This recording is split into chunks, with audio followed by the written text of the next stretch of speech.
Olá! Hoje a gente vai mergulhar de cabeça no mundo complexo da psicoterapia. E vamos fazer isso através da história contada no livro Mentiras no Divã. Sabe, o que acontece quando aquela linha que separa o terapeuta do paciente, a verdade da mentira, fica perigosamente embaçada? A resposta, olha, pode surpreender e muito. E a gente já começa com uma confissão, e que confissão, hein? Essas palavras aí são do Seymour Trotter, um cara que era tipo um dos papas da psiquiatria. É uma admissão de que ele era falho, sabe? E que não só acabou com a carreira dele, como também já joga a gente bem no centro da nossa discussão, a fragilidade humana, que existe até naqueles que, teoricamente, estão ali para curar essa mesma fragilidade. Então, para começar, vamos falar sobre isso. A profissão meio que no banco dos réus. É que, né, quando a gente fala da relação entre terapeuta e paciente, o negócio é muito sério. O que está em jogo é altíssimo. E se algum quebra as regras, nossa, as consequências podem ser devastadoras.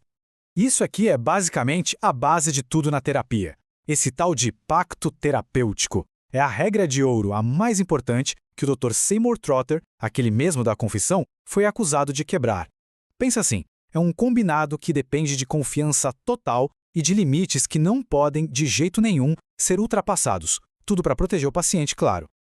E aí, olha que loucura, a coisa vira de ponta cabeça. Quem fez essa pergunta para ele foi a própria paciente. Ela basicamente colocou a ética dele como se fosse um problema, um obstáculo para a cura dela. Isso embaralhou tudo, sabe? Aquela linha que separa o que é ético do que parece certo no momento ficou toda borrada. E foi esse dilema que, no fim das contas, acabou com ele. E o preço dessa quebra de confiança? Bom, ele foi bem real. 2 milhões de dólares. Essa grana toda não só acabou com a carreira do Trotter, como deixou o cara sem um tostão no bolso. Isso mostra o estrago que uma única falha ética pode fazer. É devastador e é bem real. Bom, agora a gente muda de foco e conhece outra personagem, a Carol. E a história dela, olha, é outra pegada. Para Carol, o divã não é um lugar para se abrir, para ser vulnerável, não.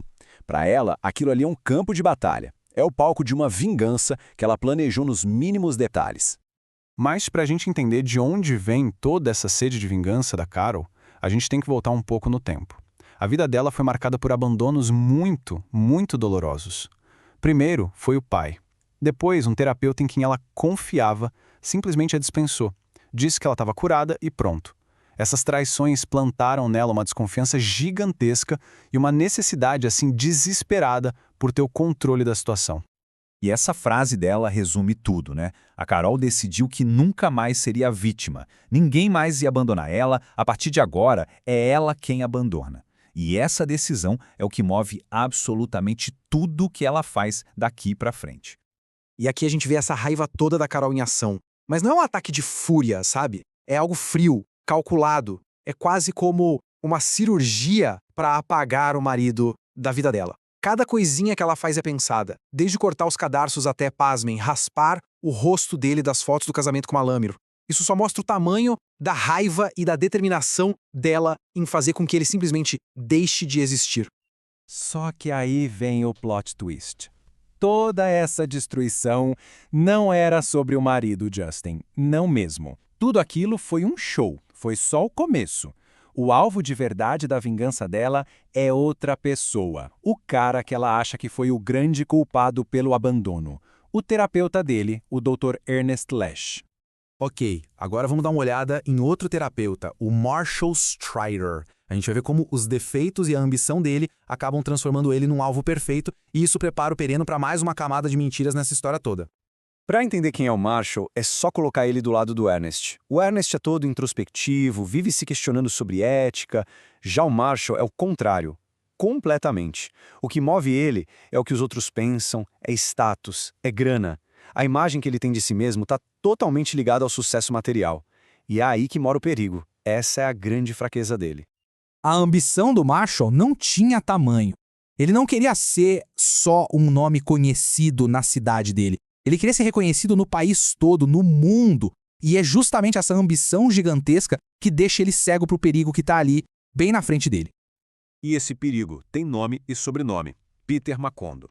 Ele é um ex-paciente que se diz curado e super grato. E o que o Macondo oferece para o Marshall? Exatamente o que ele mais quer: uma chance de ganhar muito dinheiro, que parece perfeita demais, sabe? E tudo disfarçado de muito obrigado. 90 mil dólares. Essa é a grana que o Marshall coloca na jogada, passando por cima de um limite profissional importantíssimo para tentar lucrar. É o ponto alto da ganância dele e a armadilha perfeita para pegar alguém tão ambicioso. E pronto, o golpe tá feito. O tal do Peter Macondo some do mapa e o Marshall se dá conta de que caiu numa cilada. No desespero, ele faz o quê? Contrata uma advogada para tentar recuperar o dinheiro. E quem é essa advogada? Pois é, sem ele fazer a menor ideia, é a Carol, que agora tem os 2 terapeutas na palma da mão dela.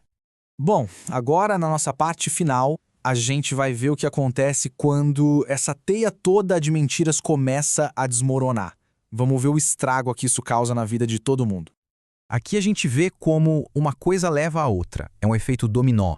Dá pra ver direitinho como as ações de um personagem afetam o outro. Aquele erro do Trotter lá no passado tem um eco direto no que acontece com o Marshall agora.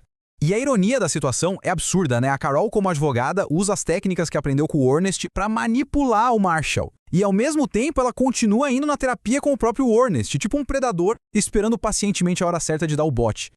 E aqui a gente tem uma amostra do quão genial é o plano da Carol. Na sessão com o Ernest, ela se faz de coitada, de vulnerável, falando de uma carreira que ela poderia ter tido e não teve. É puro teatro, uma atuação de primeira, tudo para ganhar a confiança dele, o que, claro, vai fazer a traição final ser 1000 vezes pior. Isso aqui é o cúmulo da ironia. O Marshall, recebendo os conselhos da Carol, fica de queixo caído com uma técnica que ela usa com ele. Ele até comenta que esse é o tipo de pergunta que um terapeuta bom, como o Ernest, faria. Ele não faz a menor ideia de que está elogiando a arma que a inimiga dele aprendeu a usar justamente com o alvo principal da vingança. É de explodir a cabeça. No fim das contas, o preço da mentira é altíssimo e atinge várias áreas, como a gente pode ver. Não é só sobre dinheiro, de jeito nenhum. A gente está falando de carreiras destruídas, da confiança profissional indo para o ralo e o que talvez seja o pior de tudo, a destruição da fé na própria terapia, que era, a base sobre a qual a vida profissional dessas pessoas foi construída. E tudo isso nos deixa com uma pergunta no ar. Essa história toda explora o estrago que a mentira causa. Não importa de que lado ela venha, se do terapeuta ou do paciente. E nos faz pensar muito sobre o que é verdade, o que é confiança e, principalmente, quem é que paga o pato no final. Quem leva pior quando a mentira se senta no divã. É uma reflexão em tanto, né? Bom, por hoje é isso, valeu pela companhia.